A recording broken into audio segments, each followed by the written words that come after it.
नमस्कार, आप देख रहे हैं न्यूज़ वन इंडिया और मैं हूं आपके साथ अर्चना गुप्ता। लोकसभा चुनाव को लेकर लगातार चुनाव प्रचार और वार पलटवार का दौर जारी है और इसी बीच हमारे सहयोगी एसके वाजपेयी ने जनसत्ता दल लोकतांत्रिक के अध्यक्ष राजा भैया से बातचीत की। उन्होंने क्या कुछ कहा, देखिए।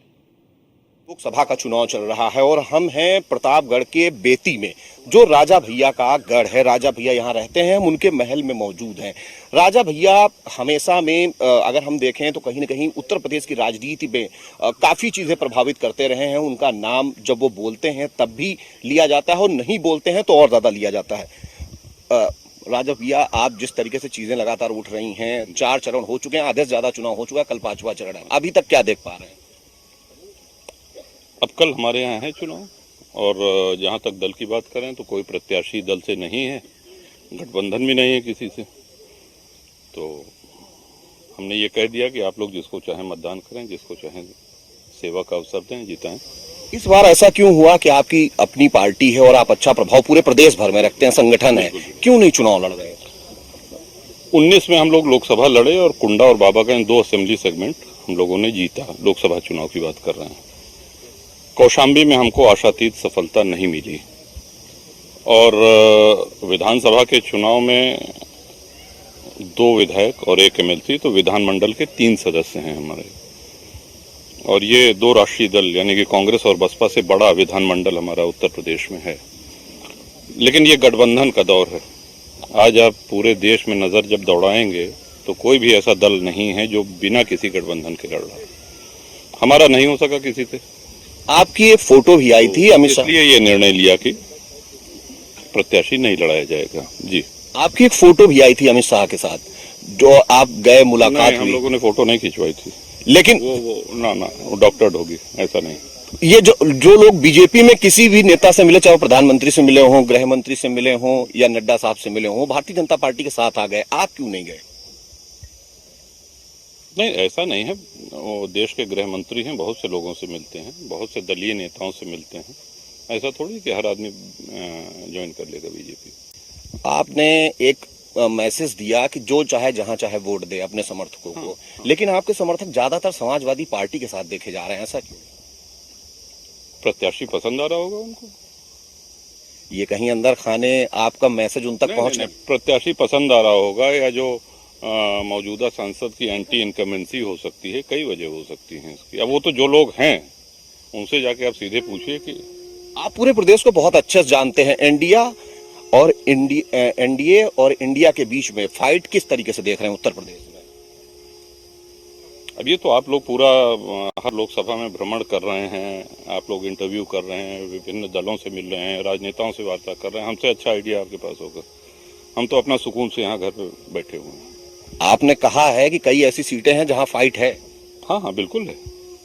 तो हम ये कहाँ कह रहे हैं कि फाइट नहीं है? चुनाव है तो फाइट तो है ही है, बहुत सी सीटें हैं।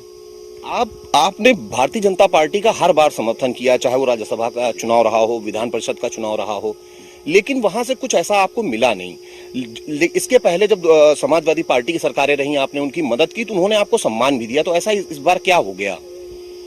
देखिए, हमने कुछ मिलने के लिए नहीं किया था। और राज्यसभा और लोकसभा में एक अंतर होता है। लोकसभा जनता के द्वारा निर्वाचित सांसद होते हैं और राज्यसभा का निर्वाचन या तो मनोनीत होते हैं और या विधायक चुनते हैं। जनता के द्वारा जो जनप्रतिनिधि चुना जाता है उसमें ये दायित्व होता है कि अगर हम कहें कि इनको अमुक को वोट दीजिए, ये आपके सुख दुख में खड़े रहेंगे, तो वो एक तरह से हमारी जिम्मेदारी हुई। तो हम ये जिम्मेदारी लेने को तैयार नहीं। अनुप्रिया पटेल भारतीय जनता पार्टी की सहयोगी हैं, आप उनकी मदद भी कर रहे हैं। उनके सहयोगी ही कह रहे हैं कि राजा ईवीएम से बनता है, क्या कहेंगे उनको? ऐसा अब उन्होंने जो कहा उनसे पूछिए। इशारा लोग कह रहे हैं कि हमारी तरफ था, तो हम ये स्पष्ट कर देना चाह रहे हैं कि ईवीएम से जनप्रतिनिधि पैदा होता है, जनसेवक पैदा होता है, राजा रानी नहीं पैदा होते हैं। और ईवीएम से जो पैदा होते हैं उनकी आयु, उनकी अवस्था 5 वर्ष की होती है। 5 वर्ष बाद जनता फिर ये निर्णय लेती है कि इसको पुनर्जन्म देना है कि नहीं देना है। इस बार चुनाव हो जा रहा है, क्या कहेंगे सर, क्या कहेंगे इस बार चुनाव को लेकर? तो जाने दीजिए पहले चुनाव, अभी से क्या कहते हैं आप तो चुनाव होने दीजिए। कल 5वां चरण है, 6 है, 7 है, फिर उसके बाद काउंटिंग होगी। सत्ता पक्ष में और विपक्ष में नेता कौन से अच्छा मान रहे हैं जिसको आप? हम सबको अच्छा मानते हैं। मुख्यमंत्री योगी आदित्यनाथ, बिल्कुल प्रधानमंत्री मोदी बिल्कुल और अखिलेश यादव को। बिल्कुल। तो क्या मैसेज देंगे? मैसेज तो जो देना था हम दे ही चुके हैं अपने समर्थकों को। ये कहा जाता है मुख्यमंत्री योगी आदित्यनाथ के आपसे अच्छे संबंध है, सबसे अच्छे संबंध। वजह है उसकी कि शायद आप राजपूत हैं। नहीं, देखिए जब आदमी संन्यास ले लेता है तो उसकी कोई जाति नहीं रह जाती है।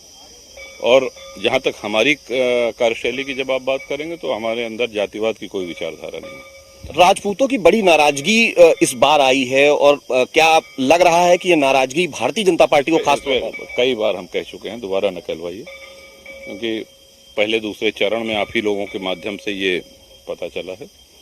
अब हमको वो नाराजगी धीरे धीरे दूर होती हुई दिख रही है।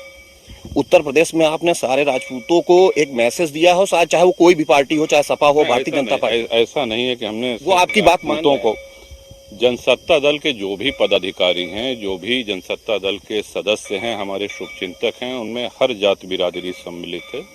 उन सबको ये संदेश है कि आप अपने पसंद के किसी भी प्रत्याशी को मतदान करें। एक सवाल अभी आया था, आपने कहा कि उस सवाल को सुनकर आपको खुशी हुई। ये कहा जाता है कि मुख्यमंत्री के साथ आपके अच्छे संबंध हैं और राजपूतों को रिप्रेजेंट भी आप करते हैं, वो आपकी बात मानते भी हैं, काफी आपका प्रभाव है। कहते हैं एक सूची जो लगातार सोशल मीडिया पर चलती है, आपने सवाल सुनाओ, खुश भी हुए कि वो उस सूची में कई जो है राजपूत हैं, उनके नाम हैं और इनके ऊपर इतने मुकदमे, इनके ऊपर इतने मुकदमे, लेकिन इन पर एक्शन नहीं हो रहा है। क्या कहेंगे? हम अपनी बात कह सकते हैं, हम दूसरों की बात क्या कहें। तो इसको हम ये मानते हुए कि ये आपका अंतिम प्रश्न है, ये कहेंगे कि अगर आपके माध्यम से भी स्पष्ट कर दें कि हमारे ऊपर कोई मुकदमे नहीं, एक मुकदमा है, वो भी समाप्ति के कगार पे, और यही हमने हलफनामे में भी दिया है। धन्यवाद धन्यवाद। ये हैं रघुराज प्रताप सिंह उर्फ राजा भैया, जो बहुत सारे विषयों पर खुलकर न्यूज़ वन इंडिया से बात कर रहे थे। हम उनके बेती महल में मौजूद हैं और हर उस सवाल का जवाब राजा भैया ने बेबाकी से दिया। हालांकि वो एक सवाल टाल गए कि आखिर उनके समर्थक किस पार्टी का समर्थन करेंगे, लेकिन जो हमने यहाँ पर चीजें देखी, ज्यादातर राजा भैया के समर्थक समाजवादी पार्टी के प्रत्याशी के साथ दिखाई दे रहे हैं। हालांकि उन्होंने अपील की है कि आप अपने मन की आवाज पर वोट करें। कैमरामैन अमित शाहनी के साथ मैं एस के Vajpayee, news one India, Lucknow.